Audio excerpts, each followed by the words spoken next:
ಈ ಜಿಲ್ಲೆಗಳಲ್ಲಿ ಅಪ್ಪಳಿಸಲಿದೆ ಭಾರಿ ಮಳೆ.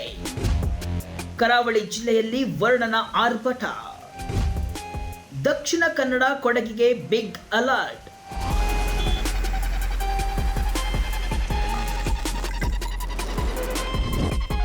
ಕರ್ನಾಟಕದಲ್ಲಿ ಜೂನ್ ತಿಂಗಳ ಬಳಿಕವೂ ಮಳೆ ಆರ್ಭಟ ಮುಂದುವರೆದಿದೆ. ಜುಲೈ ತಿಂಗಳಲ್ಲಿ ವಾಡಿಕೆಗಿಂತ ಇನ್ನೂ ಹೆಚ್ಚು ಮಳೆಯಾಗಲಿದೆ ಅಂತ ಹವಾಮಾನ ಇಲಾಖೆ ಮುನ್ಸೂಚನೆಯನ್ನ ಕೊಟ್ಟಿದೆ. ಅಲ್ಲದೆ ಜುಲೈ ಮೊದಲ ವಾರದಲ್ಲಿ ಕರಾವಳಿ ಹಾಗೂ ಮಲೆನಾಡು ಭಾಗದಲ್ಲಿ ಮಳೆಯ ತೀವ್ರತೆ ಇನ್ನಷ್ಟು ಜಾಸ್ತಿಯಾಗಲಿದೆ.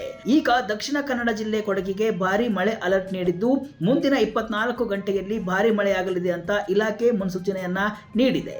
ಅಲ್ಲದೆ ರಾಜ್ಯದಲ್ಲಿ ಮುಂದಿನ 5 ದಿನ ವರುಣನ ಆರ್ಭಟ ಹೀಗೆ ಇರಲಿದೆ. ಹಾಗಾದ್ರೆ ಜುಲೈ ಮೊದಲ ವಾರದಲ್ಲಿ ಯಾವ್ಯಾವ ಜಿಲ್ಲೆಗೆ ಮಳೆ ಅಲರ್ಟ್ ಇದೆ ನೋಡ್ಕೊಂಡು ಬರೋಣ ಬನ್ನಿ.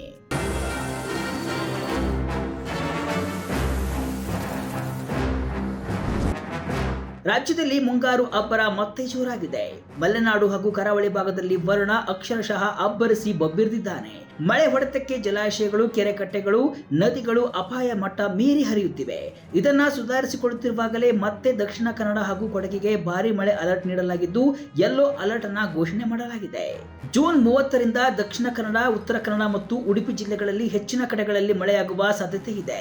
ಉತ್ತರ ಒಳನಾಡಿನ ಬೆಳಗಾವಿ, ಬೀದರ್, ಬಾಗಲಕೋಟೆ, ಧಾರವಾಡ, ಕೊಪ್ಪಳ, ಕಲಬುರಗಿ, ಗದಗ, ಹಾವೇರಿ, ವಿಜಯಪುರ, ರಾಯಚೂರು ಮತ್ತು ಯಾದಗಿರಿ ಜಿಲ್ಲೆಗಳಲ್ಲಿ ಭಾರಿ ಮಳೆಯಾಗುವ ಸಾಧ್ಯತೆ ಇದೆ. ಇನ್ನು ದಕ್ಷಿಣ ಒಳನಾಡಿನ ಬಳ್ಳಾರಿ, ಬೆಂಗಳೂರು ಗ್ರಾಮಾಂತರ, ಬೆಂಗಳೂರು ನಗರ, ಚಿಕ್ಕಮಗಳೂರು, ಚಿಕ್ಕಬಳ್ಳಾಪುರ, ಚಾಮರಾಜನಗರ, ಚಿತ್ರದುರ್ಗ, ದಾವಣಗೆರೆ, ಹಾಸನ, ಮಂಡ್ಯ, ಮೈಸೂರು, ಕೊಡಗು, ಕೋಲಾರ, ರಾಮನಗರ, ಶಿವಮೊಗ್ಗ, ತುಮಕೂರು ಮತ್ತು ವಿಜಯನಗರ ಜಿಲ್ಲೆಗಳಲ್ಲಿ ಜುಲೈ 5ರವರೆಗೆ ಮಳೆ ಅಲರ್ಟ್ ಅನ್ನ ನೀಡಲಾಗಿದೆ. ಐತಿಹಾಸಿಕ ದಾಖಲೆ ಬರೆದ KRS ಡ್ಯಾಂ. ಇದೇ ಮೊದಲ ಬಾರಿಗೆ ಜೂನ್ನಲ್ಲಿ ಭರ್ತಿ. ಈ ಬಾರಿಯ ಮಳೆ ಹೊಡೆತಕ್ಕೆ ರಾಜ್ಯದ ಜಲಾಶಯಗಳು ಅವಧಿಗೂ ಮುನ್ನವೇ ತುಂಬಿ ಹರಿಯುತ್ತಿವೆ. ಬರೋಬ್ಬರಿ 93 ವರ್ಷಗಳ ಇತಿಹಾಸದಲ್ಲೇ ಐತಿಹಾಸಿಕ ದಾಖಲೆಯನ್ನ KRS ಜಲಾಶಯ ಬರೆದಿದೆ. ಇದೇ ಮೊದಲ ಬಾರಿಗೆ ಜೂನ್ ತಿಂಗಳಲ್ಲಿಯೇ ಸಂಪೂರ್ಣ ಭರ್ತಿಯಾಗಿದೆ. ಡ್ಯಾಂ ನಿರ್ಮಾಣ ಆಗಿದ್ದಾಗಿಂದ ಜೂನ್ ತಿಂಗಳಲ್ಲಿ ಮೊಟ್ಟ ಮೊದಲ ಬಾರಿಗೆ ಭರ್ತಿಯಾಗಿದೆ. 124.80 ಅಡಿಗಳ ಗರಿಷ್ಠ ಮಟ್ಟ ಸಂಪೂರ್ಣ ಭರ್ತಿಯಾಗಿದ್ದು ಹೊಸ ಮೈಲುಗಲ್ಲು ಸೃಷ್ಟಿ ಮಾಡಿದೆ. ಈ ಹಿನ್ನೆಲೆ ಸಿಎಂ ಹಾಗೂ DCM ಕಾವೇರಿ ಮಾತೆಗೆ ಬಾಗಿನವನ್ನ ಅರ್ಪಿಸಿದ್ದಾರೆ. ಜೊತೆಗೆ ಕಬಿನಿ, ಹಾರಂಗಿ, ಹೇಮಾವತಿ ಹಾಗೂ ನಾರಾಯಣಪುರ ಜಲಾಶಯಗಳಲ್ಲಿ 90%ಕ್ಕೂ ಅಧಿಕ ನೀರು ಸಂಗ್ರಹವಾಗಿದೆ. ಸದ್ಯ ಒಳಹರಿವು ಹೆಚ್ಚಾಗಿದ್ದು ಮುಂದಿನ 1 ವಾರ ಇದೇ ರೀತಿ ಮಳೆ ಅಬ್ಬರಿಸಿದರೆ ಈ ಎಲ್ಲಾ ಜಲಾಶಯಗಳು ಕೂಡ ಸಂಪೂರ್ಣ ಭರ್ತಿಯಾಗಲಿವೆ. ರಾಜ್ಯದ 12 ಜಿಲ್ಲೆಗಳಲ್ಲಿ ಮಳೆ ಕೊರತೆ. ರಾಜ್ಯದಲ್ಲಿ ಮುಂಗಾರು ಆರಂಭಗೊಂಡು 1 ತಿಂಗಳು ಪೂರ್ಣಗೊಂಡಿದ್ದು ಒಟ್ಟಾರೆ ವಾಡಿಕೆ ಪ್ರಮಾಣದ ಮಳೆಯಾಗಿದೆ. ಆದರೂ ಕೆಲವು ಜಿಲ್ಲೆಗಳಲ್ಲಿ ಮಳೆ ಕೊರತೆ ಕಾಣಿಸಿಕೊಂಡಿದೆ.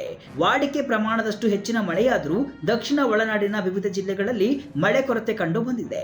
ಪ್ರಮುಖವಾಗಿ ಬೆಂಗಳೂರು ಗ್ರಾಮಾಂತರದಲ್ಲಿ 50% ಮಳೆ ಕೊರತೆಯಾಗಿದೆ.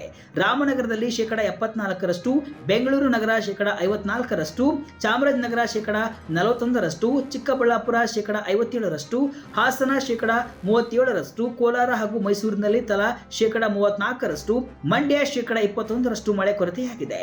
ಕಲಬುರಗಿ ಮತ್ತು ಯಾದಗಿರಿಯಲ್ಲಿ ತಲಾ 38%, ಕೊಪ್ಪಳ ಜಿಲ್ಲೆಯಲ್ಲಿ 19% ಮಳೆ ಕೊರತೆ ಉಂಟಾಗಿದೆ ಅಂತ ಹವಾಮಾನ ಇಲಾಖೆಯ ವರದಿಯಲ್ಲಿ ತಿಳಿಸಲಾಗಿದೆ.